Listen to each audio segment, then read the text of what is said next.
Hi friends, तुम्हा सर्वांचं पुन्हा एकदा सहर्ष स्वागत. आज आपण घटक संच चाचणी क्रमांक 1 इयत्ता 6वीचा गणितचा पेपर पाहूया 2023-24चा. एकाच प्रतलात असलेल्या व एकमेकींना न छेदणाऱ्या रेषांना आपण समांतर रेषा म्हणतो. इथं समांतर रेषा हा शब्द लिहा. समांतर रेषा.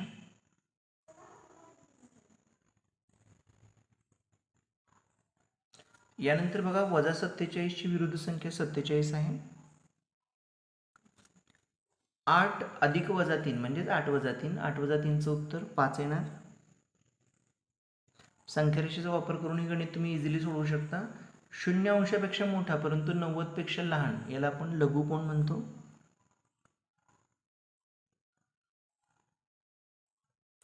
यानंतर बघा, 230 अंश हा प्रविशाल कोण आहे.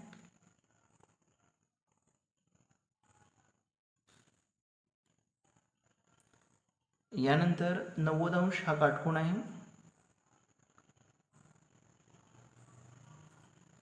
जे बिंदू एका सरळ रेषेत असतात त्यांना नैक रेषे बिंदू म्हणतात. हे चूक आहे विधान. 3/4 या पूर्णांकाची गुणाकार व्यस्त संख्या 4/3 आहे, हे बरोबर आहे.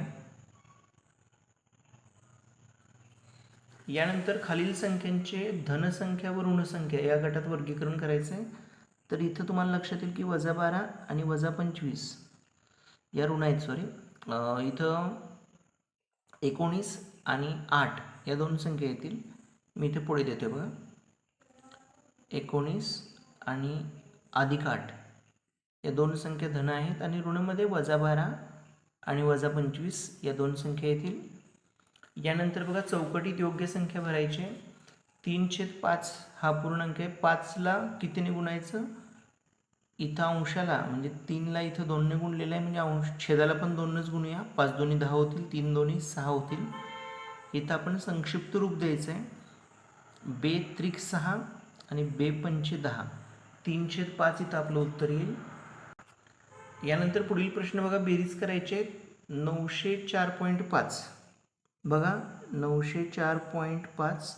एकच अट लक्षात ठेवा, बेरीज असू दे वजाबाकी असू दे, पॉईंटच्या खाली पॉईंट आला पाहिजे आणि उत्तराचा पुन्हा पॉईंट इथं आला पाहिजे.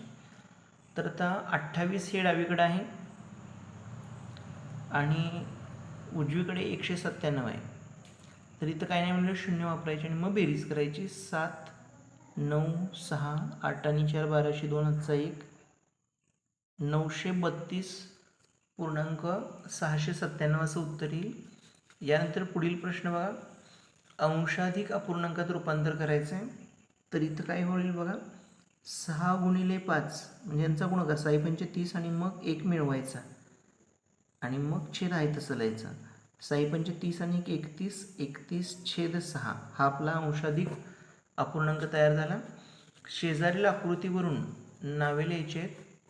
तर किरणाचं नाव बघा, इथं तुम्ही दिसू शकता तुम्हाला. OP हे किरण आहे, OM हे किरण आहे, OR हे किरण आहे. त्यानंतर बघा OS आहे, आणखी उजव्या बाजूला आपला OP सुद्धा आहे, ON सुद्धा आहे. तर तुम्ही कुठलाही यातला लिहू शकता. ओने सुरुवात होणार आहे तर मी इथं 2 लिहितोय, OP आणि OM. रेषा बघा, दोन्ही बाजूला बाण पाहिजेत. M आणि T, MT रेषा, MT आणि रेषा आर्यन एक आहे बघा, आर्यन. या 2 रेषा आहेत. रेषाखंड बघा, तुम्ही MT लिहू शकता, आर्यन सुद्धा लिहू शकता. MT आणि आर्यन लक्षात घ्या. इथं आपण ज्यावेळी थांबतोय त्यावेळी तो रेषाखंड आहे आणि बाणांना पकडलं तर त्या रेषा आहेत. यानंतर पुढील प्रश्न बघा, वजाबाकी करायची आहे. 3.1/3 वजा 1.1/4. इथं आपल्याला छेद समान करून घेणं अपेक्षित आहे. तर आधी आपण 2 पद्धतीने करू शकतो. आपण 3 आणि 1ची वजाबाकी सेपरेट करून मग 1/3 वजा 1/4 केलं तरी चालेल, किंवा हा पूर्णांक आपण नॉर्मल करून घेऊया. बघा, 3×3 = 9 आणि 1 10, 10/3 वजा 4×1 4 आणि 1 5, 5/4. आता यांचा छेद समान करून घेऊया. 10/3 आणि 5/4 आहेत. छेद आपला 12 केला तर समान होईल बघा, म्हणजे याला 4ने गुणलं आणि याला 3ने गुणलं तर छेद 12 होईल. इथे गुणाकारात 4 आहेत म्हणून इथं सुद्धा 4नेच गुणूया. इथं गुणाकारात 3 आहेत म्हणून इथं सुद्धा गुणाकारात 3 घेऊया. 9 चौक 40/12 वजा 15/12. आता छेद समान झाला, एकदाच लिहूया. आणि 40 वजा 15, 40 वजा 15 म्हणजे 25/12. याला आपण पुन्हा संक्षिप्त नाही करू शकत, आपण इथं थांबायचं आहे. यानंतर बघा कोन ABC काढायचा 120 अंशाचा आणि त्याला दुभागायचा आहे. मी इथं तुम्हाला एक रफ डायग्रॅम काढतो, तुम्ही परफेक्ट काढा. सर्वप्रथम एक किरण काढून घ्या, त्याचं नाव ठेवा BC. बीवर कोनमापक ठेवा आणि साधारणपणे 120 तुम्हाला या बाजूला इकडे असा कोन मिळेल बीपासून.